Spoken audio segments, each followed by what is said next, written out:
right, so to answer these questions, I wanted to primarily reference the book that dives into the research into this treatment for alcohol reduction. It's called The Cure for Alcoholism by Dr. Roy Escapa.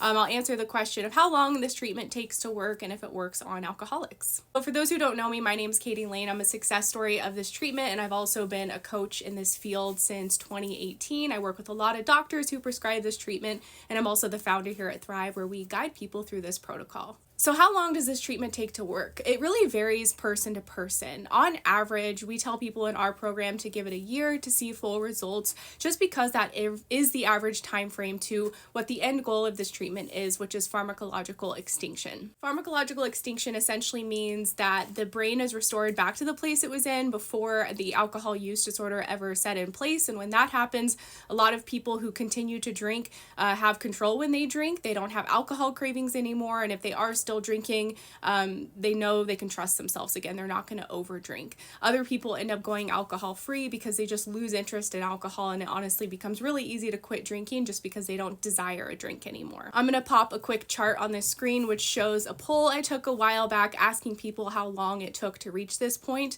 The fastest I've seen someone get there as a coach is about 3 months, and the longest I've seen it take is up to 3 years. So it really does vary person to person, but for most people on this treatment, they will notice changes in their drinking and drinking habits. They might be gradual over time, but they are continuous. For example, they're drinking a little bit more slowly. They're not enjoying alcohol as much. They're not craving alcohol as much. They're not drinking as much as they used to. So these are all signs that somebody is responding to the medicine and the treatment therapy. And typically people will see these as early as the first day on the treatment up until, the first couple of weeks or even couple of months. Everyone is different in how they respond to the treatment and the timeline that they respond in. And then the next question is, does it work on alcoholics? I'm assuming you mean people who have like a severe alcohol addiction. Maybe they're physically dependent on alcohol.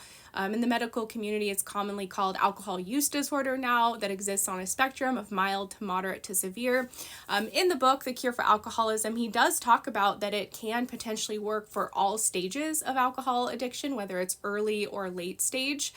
He even talks about how this treatment can be a form of alcohol detox and safe withdrawal, because typically what happens with this treatment is people are going on the therapy and then they're gradually reducing their alcohol consumption over time, so it avoids them going into alcohol withdrawal. Now, that is all information that can be found in this book here. It's not medical advice, and certainly somebody, if they're considering this treatment, first they're going to meet with a doctor who's going to make sure that they are a good candidate for the treatment. I've worked with some doctors who have encouraged their patients to do a detox first and then going on this protocol. I've seen others who went straight on the protocol and were able to gradually reduce their drinking over time. In the instances where I've seen this treatment not work, because it's been clinically proven to have a 78% success rate according to the research, but it doesn't work for everyone, and I've seen it not work for everyone in my field. So commonly it doesn't work for people, number one, if they're not able to be compliant with the protocol. Following the Sinclair Method, somebody is typically instructed by their doctor to take Naltrexone before they're drinking, and if someone is not willing to take the medication consistently over a long period of time, oftentimes they will not see progress, or they'll see progress and then they'll stall if they stop taking the medication according to what their doctor has advised.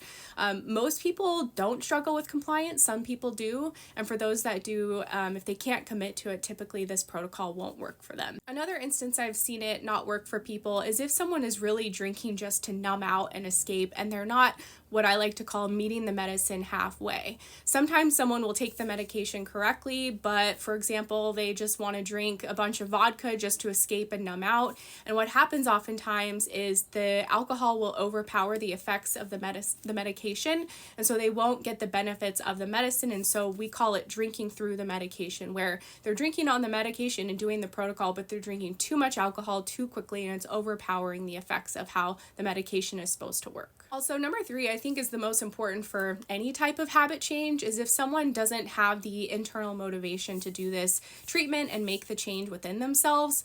Sometimes I've worked with parents who want to get their kids going on this treatment who struggle with alcohol addiction, and if the kid isn't ready to make changes in their drinking, or anybody, if a husband, wife, whatever, is not ready to make changes in their drinking, they're not going to be motivated enough to follow through with the protocol and do the things necessary to really change their relationship with alcohol. So somebody has to be internally motivated within themselves to really change their drinking habits through this treatment protocol. For me personally, over time, this treatment was really powerful because the medication over time just quieted the alcohol cravings and the urges that I had for drinking. And so over time, I just found that I just wasn't interested in alcohol as much. And even when I was drinking, I didn't want to drink as much. And so for me, I feel like that really gave me the opportunity to try out other hobbies, try out other coping skills, and really rebuild a life that didn't revolve so much around drinking. Before this treatment, I would try to moderate my drinking and I would try to quit my drinking dozens of times, but I found that I always just wanted to drink. I was just resisting a craving and white knuckling it. Once kind of the honeymoon phase of early sobriety wore off, I would just be fighting that urge to drink every single day. So it was really hard to immerse myself in new hobbies or discover new coping skills when in the back of my mind, I just really wanted to drink. And I sort of knew like it's just a matter of time before I give into this urge again.